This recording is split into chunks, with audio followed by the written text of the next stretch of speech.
Assalamualaikum warahmatullahi wabarakatuh. Baik teman-teman, di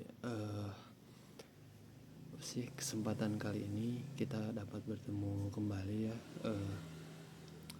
Jadi kali ini saya akan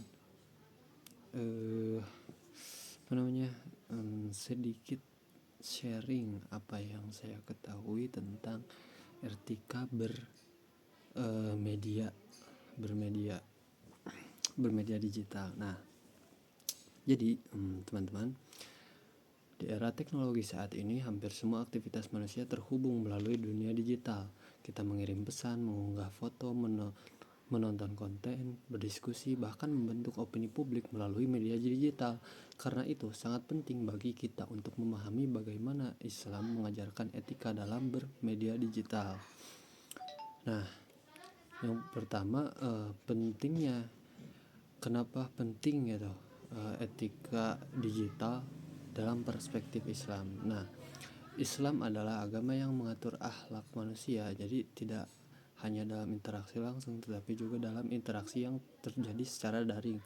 Walaupun kita tidak berhadapan secara fisik, ucapan, tulisan, dan tindakan digital tetap dicatat sebagai amal. Nah, Allah Subhanahu wa taala berfirman dalam surah Qaf ayat 18, tidak ada satu kata pun yang diucapkannya melainkan di dekatnya ada malaikat pengawas yang selalu siap mencatat. Nah, ayat ini menegaskan bahwa setiap aktivitas komunikasi termasuk chat, komentar, postingan, dan pesan digital memiliki konsekuensi moral. Karena itu, etika bermedia digital adalah bagian dari tanggung jawab iman. Nah, prinsip dan etika bermedia digital di dalam Islam yaitu ada beberapa prinsip utama yang perlu kita pegang dalam bermedia digital menurut ajaran Islam. Nah, yang pertama, verifikasi informasi sebelum menyebarkan. Rasulullah Shallallahu Alaihi Wasallam bersabda, cukuplah seseorang dikatakan berdusta apabila ia menyampaikan semua yang ia dengar. Hadis riwayat Muslim. Ini mengingatkan kita untuk tidak sembarangan menyebarkan berita, terutama hoaks, provokasi, atau informasi yang belum jelas sumbernya. Yang kedua, menghindari ujaran kebencian dan cacian. Dunia digital sering membuat manusia merasa bebas berkata kasar karena tidak bertemu secara langsung. Padahal Islam melarang mencela, merendahkan, dan menyakiti perasaan orang lain, baik secara lisan maupun tulisan. Nah, yang ketiga, menjaga privasi dan rahasia orang lain. Mengunggah foto atau percakapan seseorang tanpa izin, menyebarkan aib, atau membuka rahasia adalah perbuatan yang dilarang. Nabi bersabda, barang siapa yang menutupi aib seorang muslim, Allah akan menutupi aibnya di hari kiamat. Hadis riwayat Muslim. Nah, lalu yang keempat, menghindari konten yang merusak moral. Islam memerintahkan kita untuk menjauhi hal yang sia-sia dan merusak hati.